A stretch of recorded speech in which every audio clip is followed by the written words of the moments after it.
তো ফাইনালি রাত 1টার সময় আমরা করতে বসেছি মেহেন্দি। হ্যাঁ, ঠিকই শুনেছো, এখন রাত 1টা অলরেডি বেজে গেছে, কিন্তু আমরা আমাদের মতো কাজ চালিয়ে যাচ্ছি। এদিকে আমি আছি, ওদিকে আমার বোনও আছে, আর বাকিরাও সবাই মোটামুটি পড়া হয়ে গেছে।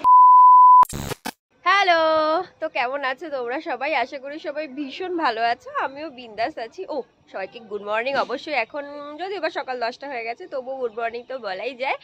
আর আমার এই হাতের মেহেন্দিটা একটু মানে অন্যরকম তো লাগতেই পারে। এই মেহেন্দিটা আমি রাত্রিবেলা পরেছি, তখন রাত প্রায় 1টা-2টো বাজে। এটা বিশেষ কারণে পরা, কী জন্য পরেছি অবশ্যই শেয়ার করবো, আর আমি কোথায় এসেছি সেটাও তো শেয়ার করবো, কারণ ব্যাকগ্রাউন্ডটা দেখেই বুঝতে পারছো যে এই ব্যাকগ্রাউন্ডটা আমি তো আমার বাড়িতে নেই। কোথায় এসেছি সেটা অবশ্যই শেয়ার করবো, but this is the background. এই ব্যাকগ্রাউন্ডটা আমার ব্লগ শ্যুট করতে কিন্তু দারুণ লাগছে, দারুণ লাগছে। চারপাশটা দেখো, পিছনে তো গ্রিনারি, আর এই দিকে তো সবার বাড়ি। আই জাস্ট লাইক ইট, মানে আমার দারুণ লাগছে। আমি মানে প্রায় এটা 4তলার উপরে আছি, তবে কি কারণে এসেছি, কোথায় এসেছি, কি পারপাসে এই মেহেন্দিটা পরা, সবই তোমাদের সাথে শেয়ার করব।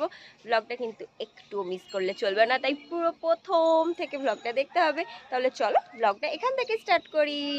আর তো এদিকে আমার পিসির সমস্ত দেখো ফুল গাছ আছে, এখানে প্রচুর ফুল গাছ আছে, প্রচুর ফুল গাছ আছে, আর ফুল গাছে ফুলও হয়েছে।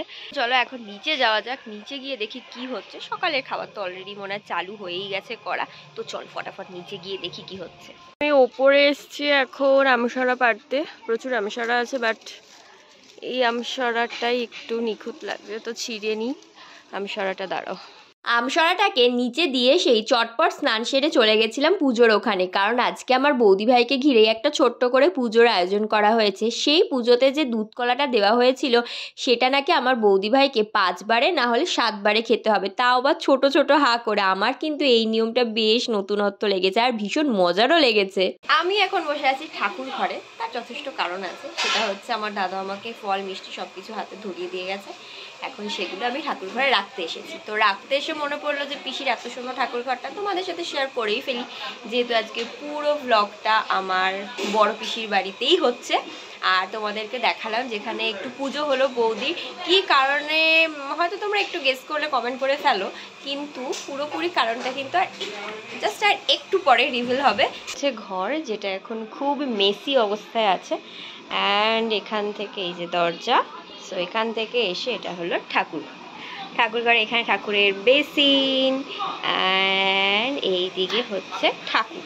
আর সকালের মেনুতে ছিল লুচি আর কাশ্মীরি আলুর দম। যেহেতু আমার খেতে একটু লেট হয়েছে, তাই কিন্তু লুচিগুলো একটু চুপসেই গেছিলো। আর এই যে দেখছো বড় বড় কড়াই, থালা, এদিকে মিষ্টির হাঁড়ি, ওদিকে ছিল জামা কাপড়, এই সব কিছু দেখানোর কিন্তু একটাই মানে, এই স্পেশাল মিষ্টিটা দেখে তোমরা কিন্তু আজকের অনুষ্ঠানের কিছুটা হলেও ক্লু পাবে। তো সকালে খাওয়া দাওয়া আমার একেবারে কমপ্লিট। এখন বসেছি আমি গিফট প্যাক করতে। দাদাকে দিয়ে সকালবেলা এই ট্রেটা আনিয়েছিলাম, ট্রেটা সাইজে একটু ছোট হয়ে গেছে, বাট স্টিল ম্যানেজেবল। এই ট্রেটা আনিয়েছি, আর আমাদের গিফটটা হলো এইটা, এই একটা পুরো তুতে কালারের শাড়ি। তোমাদের আমি ক্লোজলি দেখাবো শাড়িটা। তো এই শাড়ি দিয়ে আর আলতা সিঁদুর দিয়ে মিষ্টি দিয়ে মামুল একেবারে রেডি করে রাখ, যখন মানে এই গিফটিং সেরেমনিটা শুরু হবে, বা সবাই যখন গিফট দেবে, আশীর্বাদ করবে আমার বৌদি ভাইকে, তখন কিন্তু আমাদেরও দিতে হবে। সেই কারণে গিফটটা কিন্তু আমি এখন প্যাক করে রাখছি। তো এই হচ্ছে শাড়িটার পুরো এরকম অল বর্ডার কাজ, পুরো অল বডি কাজ আছে, কিন্তু ক্যামেরা না কালারটা ঠিক কাজ করছে না, তো তারা এখন তাড়াতাড়ি করে প্যাকিং করে নিই।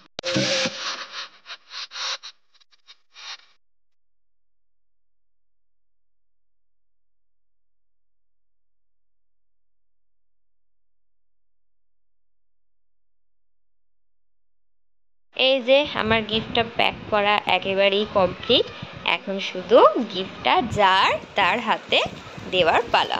শুরু হয়ে গেছে বৌদির মেকআপ পর্ব, আর মেকআপ আর্টিস্ট ছিল কিন্তু আমাদের নিজেদেরই লোক, আর বৌদিকে ভীষণ সুন্দর করে সাজিয়েছিল। তো ফাইনালি আমি একদম রেডি হয়ে গেছি, মানে আমি একবার নিচে গেছিলাম, তারপর এসে ভাবলাম যে তোমাদের সাথে তো আমার ড্রেসটাই শেয়ার করা হয়নি, যদিও বা এই ড্রেসটা আমি একবার আগে পরেছি, এটা সেকেন্ড টাইম। তো আমার সাজও পুরো কমপ্লিট, চুলটা জাস্ট নর্মালভাবেই বেঁধেছি। তো আমাকে কেমন লাগছে অবশ্যই কমেন্ট করে জানাতে হবে। আর নিচে কিন্তু প্রচণ্ড হই হুল্লোড় হচ্ছে, তো চলো তাড়াতাড়ি করে নিচে যাওয়া যাক। এই যে আমরা 3জন রেডি হয়ে গেছি, এখন আমরা সবাই নিচে যাবো।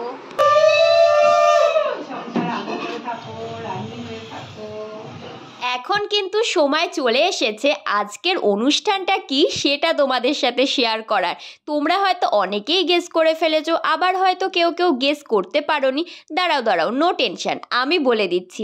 আজ হলো আমার বৌদি ভাইয়ের 7 মাসের স্বাদের অনুষ্ঠান, আর সেই উপলক্ষে কিন্তু আমরা সবাই মিলে আমার বড় পিসির বাড়িতে একত্রিত হয়েছিলাম।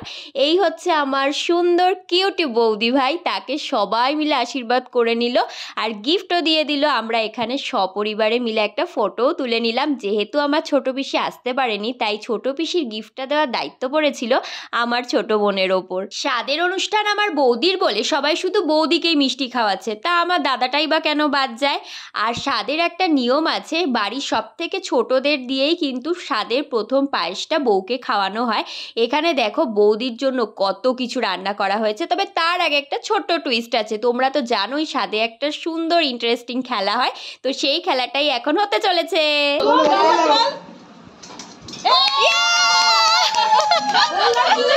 বললাম কি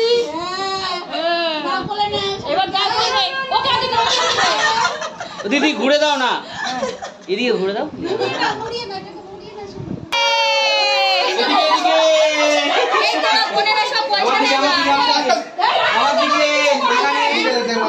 তোমরা তো দেখতেই পেলে বৌদি নোড়া তুলেছিল, তাই খেলার নিয়ম অনুযায়ী সবাই গেস করে ফেলেছে যে বৌদির ছেলে হবে। তবে ছেলে হবে না মেয়ে হবে এটা কিন্তু সময়ই বলবে। তবে এই খেলাটা সব থেকে ইন্টারেস্টিং পার্ট হলো টাকা তোলা। এইটাতে কিন্তু ভীষণ মজা লাগে। আর স্বাদের খাবার যেহেতু ছোটদের সাথে শেয়ার করে খেতে হয়, তাই বৌদির সাথে খাবার শেয়ার করেছিল বৌদির বোন আর আমার ছোট বোন। স্বাদের রান্নাবান্না কিন্তু বাড়ির মধ্যেই হয়েছিল, তবে সকাল থেকে আমি একবারও রান্নার এখানে ক্লিপিংসগুলো নিতে পারিনি, তাই মনে হলো যে শেষবারে একবার তোমাদের সাথে শেয়ার করেই ফেলি। তবে মেনুতে কি কি ছিল সেটা আমি একটা শর্টসের মাধ্যমে শেয়ার করার চেষ্টা করব। এখন বসে পড়েছি খেতে, আগে খেয়ে নিই, তারপর আবার আসছি তোমাদের সাথে কথা বলতে। আমাদের খাওয়া দাওয়া কমপ্লিট করে ওপরে চলে এসেছি। যখন খাচ্ছিলাম বেশি ক্লিপিংস নিতে পারিনি, কারণ আমার খুব একটা নিতে ইচ্ছা করলো না, কারণ যখন সবাই খাচ্ছিল, যাই হোক সবার একটা ব্যাপার থাকে, তো সেই কারণে আমি খাওয়ার পুরোপুরি ক্লিপিংসটা নিয়ে নিই। এখন চলে এসেছি খেয়ে দিয়ে একটু রেস্ট নেবো।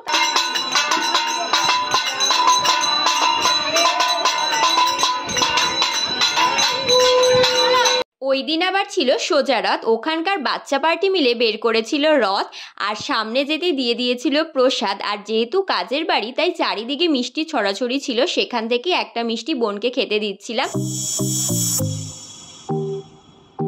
তো এখন সন্ধ্যা হয়ে গেছে, আর এখন হবে ছোট্ট করে একটা কেক কাটিং সেরেমনি। আমরা কিন্তু তার জন্যই আবার পুনরায় ড্রেস আপ করেছি। তো চলো, নিচে সবাই আয়োজন করছে, সেখানে গিয়ে দেখি যে কি আয়োজন হলো। চলো, চলে এসেছি নিচে, আর এসে দেখি ডেকোরেশন একেবারেই কমপ্লিট। তোমাদেরকে আরেকবার মম টুবি আর ড্যাড টুবিদের দেখিয়ে দিই। আমাদের এই অনুষ্ঠানে সব থেকে লিটল মেম্বার হচ্ছে এই যে, যিনি বাবার কোলে চড়ে বসে আছেন, যার মুডটা কোনো কারণে একটু অফ ছিল হয়তো। এরপর কিন্তু ফটো সেশন কমপ্লিট হয়ে গেল। কেক কাটার পর দাদা আর বৌদি একে অপরকে কেক খাইয়ে দিচ্ছে, আর তারপর শুরু হয়েছে আমাদের ভোটিং পর্ব।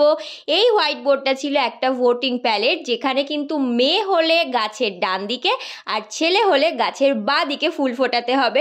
তো আমি অবশ্যই মেয়ের দিকেই ভোটটা বাড়িয়ে দিলাম। এখানে ভোটিং পর্ব শেষ হওয়ার পর সবাই কিন্তু যে যার ভোটের তলায় সই করছিল। তারপর টান এসেছে ঠাকুমারও কিন্তু ভোটটা দিয়ে দিল। আর এখানে আমি কেকটা খাচ্ছিলাম, কেকটা খেতে কিন্তু বেশ সুন্দর ছিল। আর তোমরাই কিন্তু কাউন্ট করে বলবে ছেলেদের দল ভারী নাকি মেয়েদের। এরপর চলে এসেছে ডিনার টাইম, সবাই আমরা একসাথে রাতের খেতে বসে পড়েছি। এই যে আম বড় বড় এখন এটাকে কাটা হবে, চলো ফটাফট কেটে নিই। আম কাটা কমপ্লিট, এখন দেখগুলো দিয়ে আসার পালা। আজকের আমার রাতের খাবার ডান, দেখতেই পেলে খেতে গেছিলাম। এখন একটু বিছানায় এসে বসেছি, এরপরে সোজা নিদ্রায় চলে যাবো, কোনো দিকে আর তাকাবো না। তো যাই হোক, আজকের ভিডিওটা কেমন লাগলো অবশ্যই তোমাদের কমেন্ট করে জানাতে হবে। তার আগে তোমাদের সকলকে জানাই আমি শুভ রথযাত্রা, কারণ আজকে ছিল মানে সোজা রথের আর কি প্রথম দিন, শুরুর দিন ছিল। তোমাদের কাউকে উইশ করা হয়নি, এখন আমার শেষে এসে মনে পড়লো যে তোমাদেরকে তো উইশ করতে হবে। তো সকলকে জানাই শুভ রথযাত্রা। তোমরা এই এক সপ্তাহ আর রথের দিনগুলো ভীষণ ভালো করে কাটিও। আর আমার ভ্লগটা ভালো লাগলে তো জানোই কি করতে হবে, please to like share and subscribe my channel. আবার তোমাদের সাথে দেখা হবে খুব শীঘ্রই কোনো এক নতুন ভিডিওর সাথে। ততক্ষণ পর্যন্ত আমার চ্যানেলটা সাবস্ক্রাইব করতে থাকো। টাটা।